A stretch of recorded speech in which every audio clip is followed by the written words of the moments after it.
Welcome back to another edition of The Session. I am Timothy Teach Jones. What's up, y'all? This is Dwight James Jr. Indeed, this is part two, man. You gave it the appropriate title of Modern Family, and we addressed a lot of issues in regards to family dynamics. But, I mean, you told me you want to kick it off talking about single parenting and co-parenting, because this is almost like the new normal. Yeah. You have a lot of single parents and couples who were divorced, and now they have the role of co-parenting. And so I wanted to make sure, as we discuss the modern family, that we don't leave anybody out. Absolutely, man. And I know that, and I can speak to this for a moment, and you have people in your family and friends as well. But for me, as a single father now, and co-parenting with my children's mother, I hear horror stories from other people about how they interact with their ex. And I mean, I've heard it all from people that just text message each other. They don't even speak. I talked to one person and all she did was email her ex. I mean, to the point where she would need answers like right now, and she would send them an email and have to sit there and wait. And, I say that because to each his own. So this is not to bash anybody's methodology, but to say that, like, at some point, it's not healthy for the children if we have friction between, exes. Like, my ex and I talk on the phone, we talk in person. When I come over to pick up my daughters, if I call and say, hey, Chanel, I'm picking up Starbucks, I say, what does Tiffany want? What does your mom want? I don't walk in with like 2 Starbucks for my kids and then kind of like give my ex the side eye like she don't exist. We gotta get to the point where we are mature and like respectful. That's the mother of my children forever. That's like right. Forever and ever and ever, that will always be their mother. So she will always get respect, period.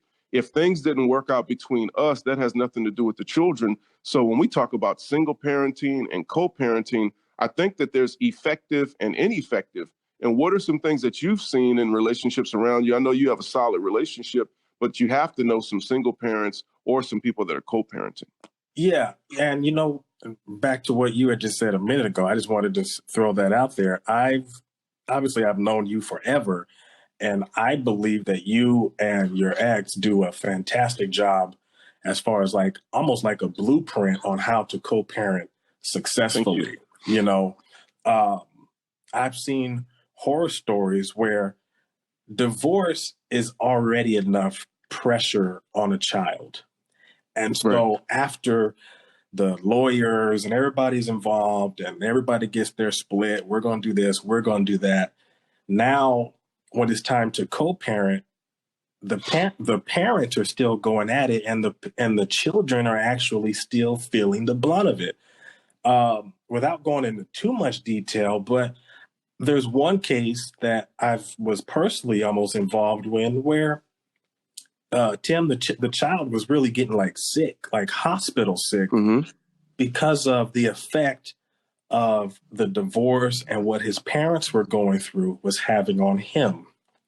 So parents, I know the spouse changed. I know something happened where you guys don't get along. You decided to go the divorce route. But always remember, like Tim said, that is the father of your kids. That is the mother of your kids. And even if it's for the sake of the children, have and develop a mutual respect to the point where you can just agree to disagree on certain issues. Sending text messages, like Tim said, sending emails. I mean, I've seen it all. And with that, Tim, what are some practical approaches that you and your ex have done to model this? Like, how can you model this for others who are listening to us right now? Man, that's a great question. This probably sounds expected and common, but unfortunately it's not. I think that we got to start with forgiveness. I've seen so much that I really have to question. I've seen exes say that I'm not mad at that person, but why don't you speak? Yeah. Like your behavior is indicative of the fact that you have not forgiven them. If you go to a sporting event for your child and you walk in and you have to, survey the audience to find out where they are. And if they're on the left side, then you go into the right side. There's something wrong with that. Like that is too much energy to avoid people and, try to find out where they're at so you can go the other way. That's not forgiveness. I think it starts with the fundamental is let that go. Like whatever happened between you guys happened. Whoever got hurt, whoever was wrong, and there's wrong on both sides, but let it go because you cannot have a functional relationship and you cannot effectively co-parent if you have bitterness or resentment towards that person. So to go back to your practical steps, one is forgive, and then two is communicate. Like it's okay. I think sometimes people, and I'm talking about observation, so this is actually factual. I've observed that people might be under the impression that, well, I don't want to confuse that person. I don't want them thinking we're going to get back together. What? They don't think you're going to get back together just because you said hello. Right. But say hello. Find out how the kids are doing. Plan birthdays together. Discuss holidays. We cannot. I just think it's unhealthy, Dwight. No, I agree. We have a closer relationship with our coworkers than we do with the person that we're going to be connected to for the rest of our lives.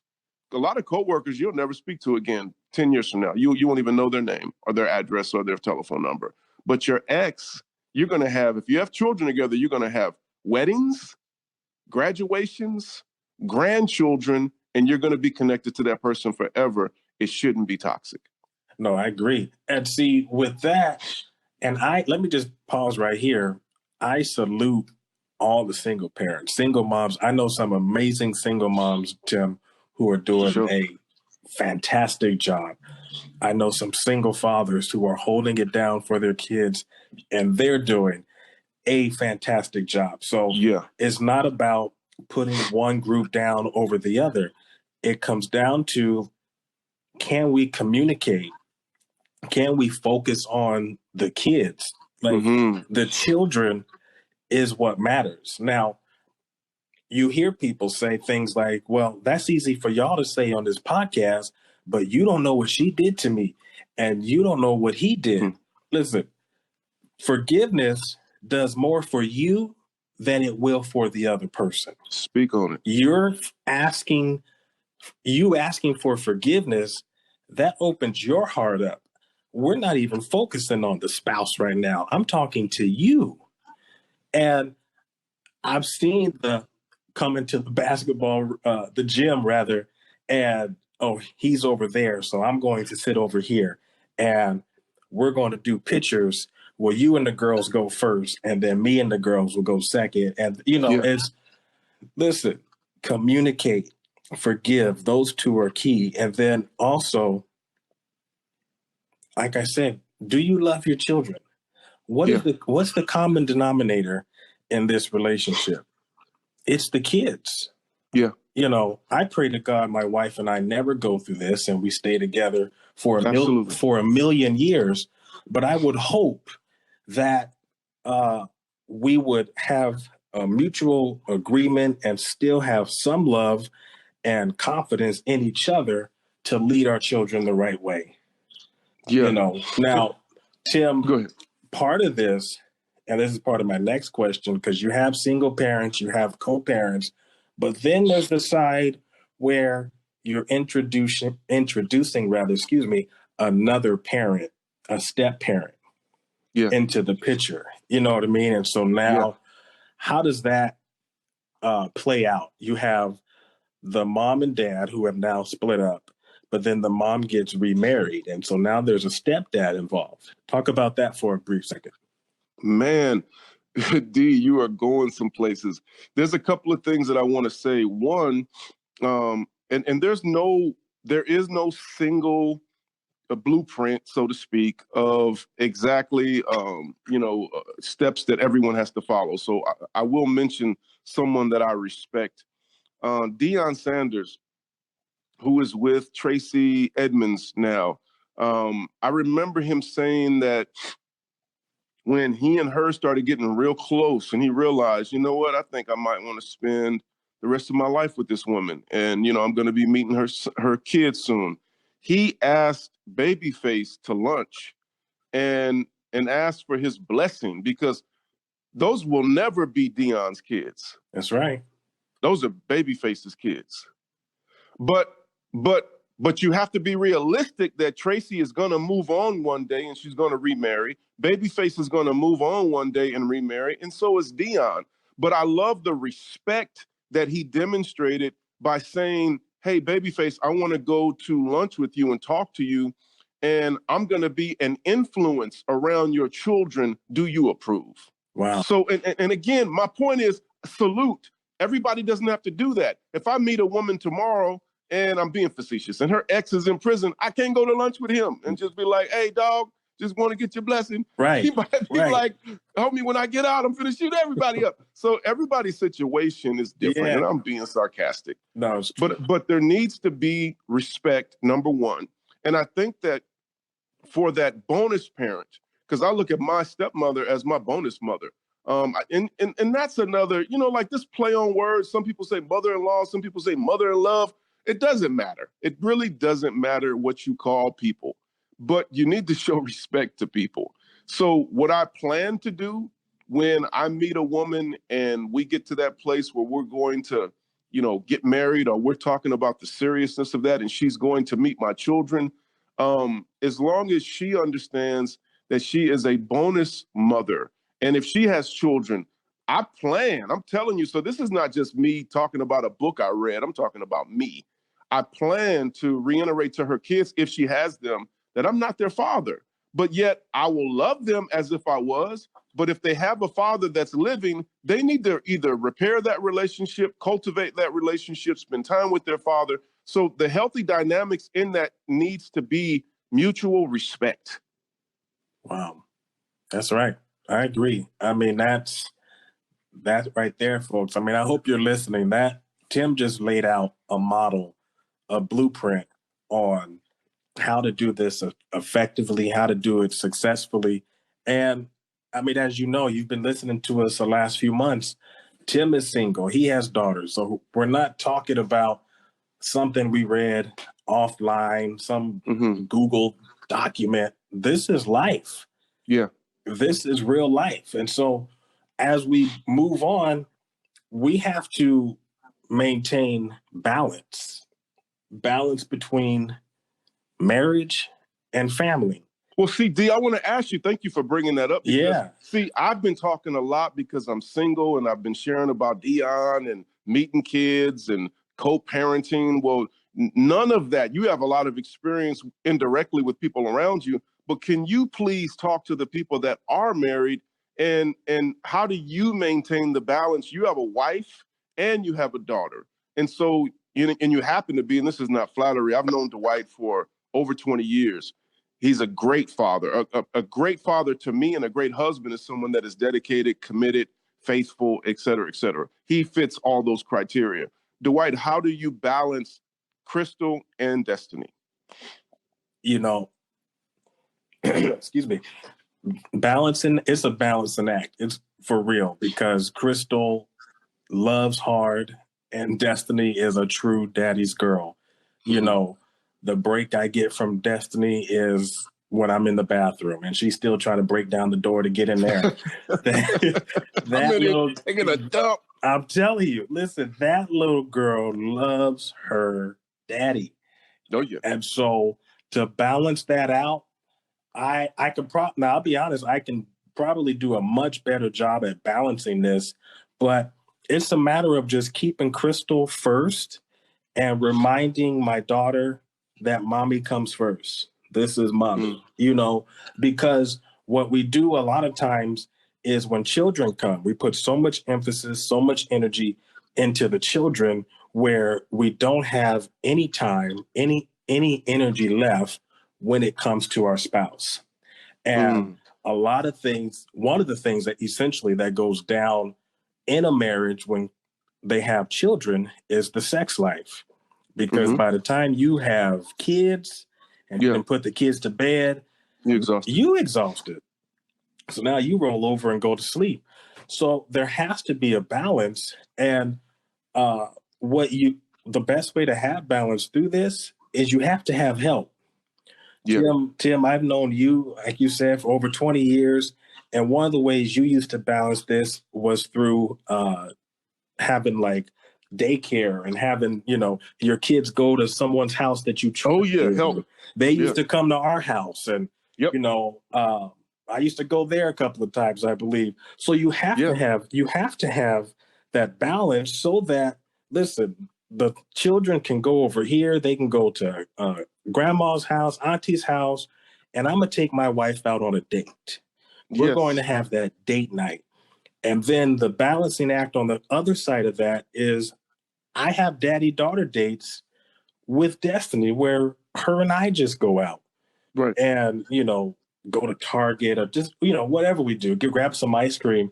But you have to have that balance. Now, a lot of times, now this is traditional. This is not always the norm, but traditionally, you were man and wife, husband and wife first before you became mommy and daddy. Now, that's not always the case. Sure.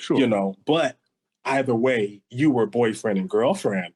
Right. Before and you're still a couple. You were a couple together before you became mommy and daddy. And so don't let titles shift the relationship. Don't focus so much on mommy and daddy that you forget to be boyfriend and girlfriend. You forget to be husband and wife. The wife has to come first. That husband has to come first. And so the balancing of the two, you can't do it by yourself. You're going to need help. Yeah.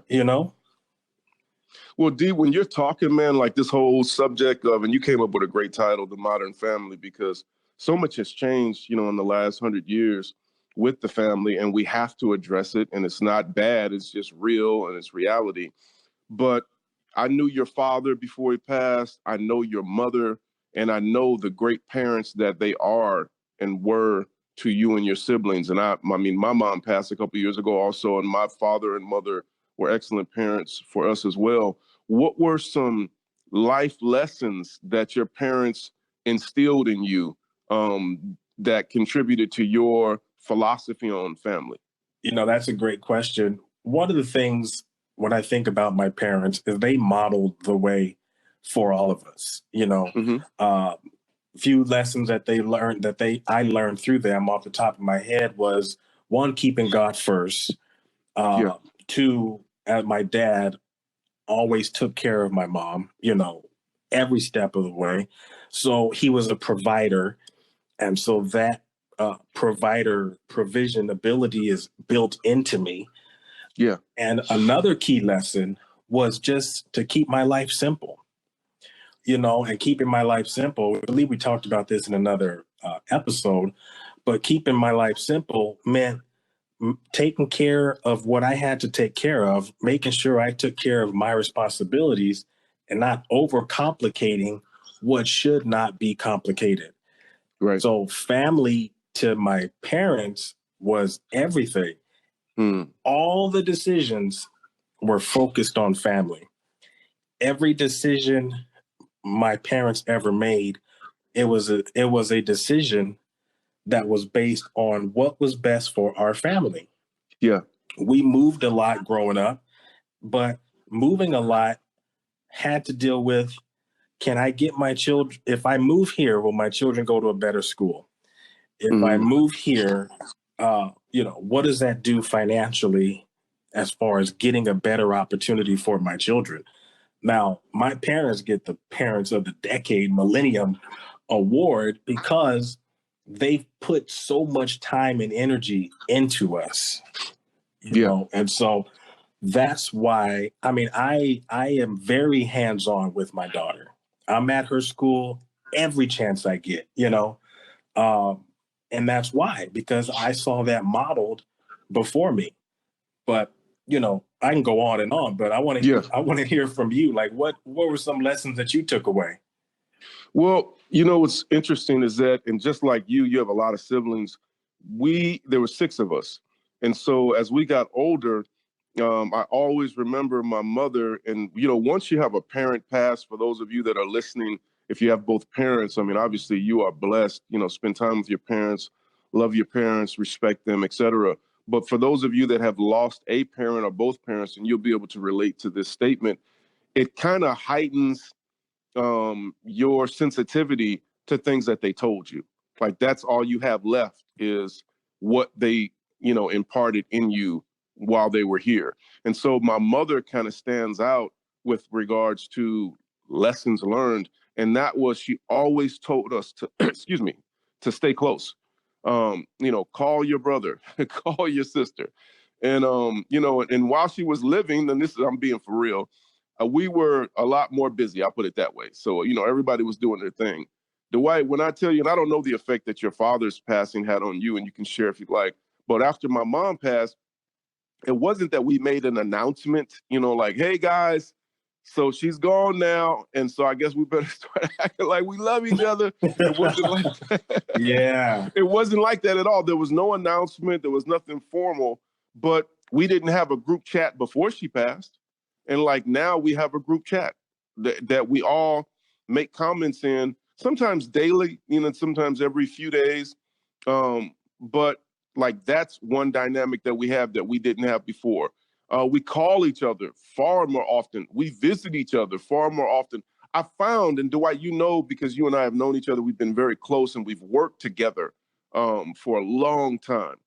And when you are working with people and serving people, you can get so caught up with helping everybody, around you except your family. That's right. And so, and I didn't know it. Like, please don't hear me like maliciously, intentionally. I just was like, when the phone rang, I responded. So-and-so needs this. I go there. This person needs some, help. I'm there. You need moving. This person wants me to do the wedding, et cetera, et cetera. But now I check on my sister more often. Now I call my brother more often. And, and to be honest with you, and I mean, I won't go into any detail to embarrass anybody, but I mean, help, like even financial help. Like it's what do you need first, before it's kind of like out in the community. It's, and I know that my mother is well pleased. It was not, like I said, an announcement. That was one thing that stuck with me when she passed, was she just always said, stay close. Have you called your brother? No, I haven't called him. I mean, I got stuff to do. Maybe I'll give him a call next week. Well, I don't even think like that anymore. Now it's like, let me check on him. It only takes a minute. It's the same with us. I mean, I love all my siblings.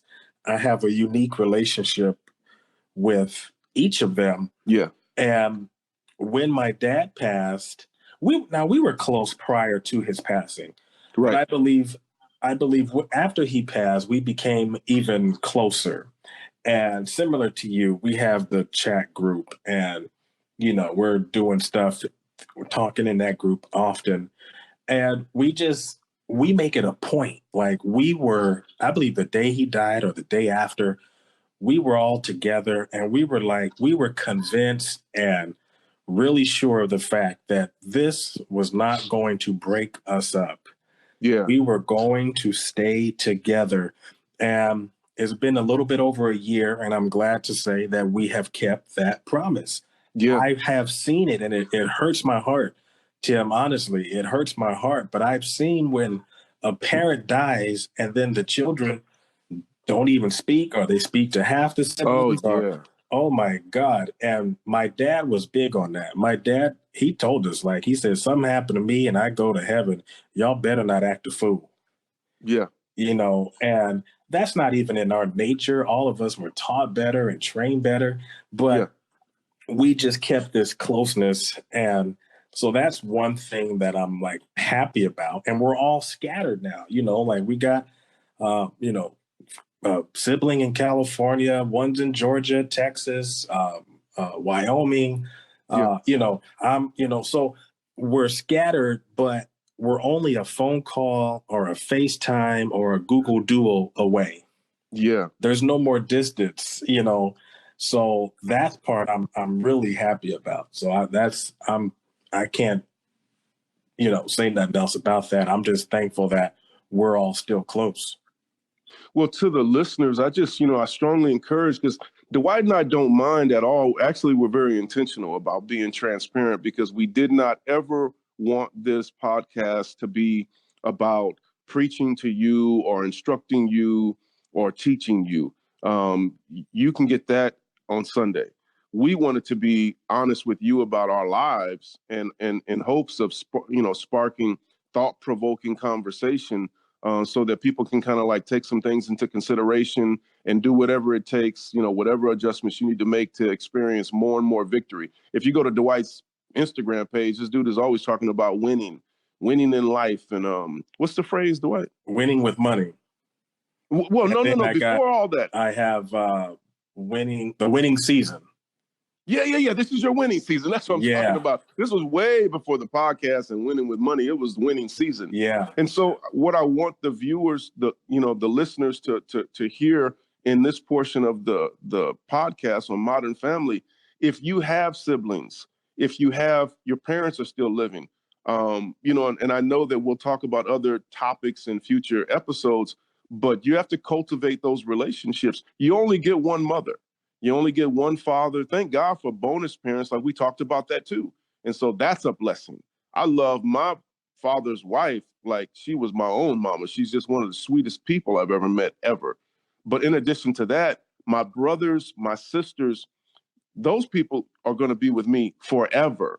So I think sometimes because of how people grow up, we get really, really, really caught up with our coworkers. We stop talking to our siblings sometimes, and we get caught up with our new friends. Please hear my heart when I say this. Some of those friends you have now, you will have forever, but your brother's guaranteed and your sister's guaranteed. And I'm not saying they're perfect and you're not perfect. That's not what we're selling you guys. What we are saying is the lessons that your parents passed down. And if you weren't raised by your parents, because I work with a whole different demographic now. So if you grew up in the system, maybe it wasn't life lessons that you got from your dad or your mom, but maybe there was a mentor, a coach, a foster parent, a grandparent.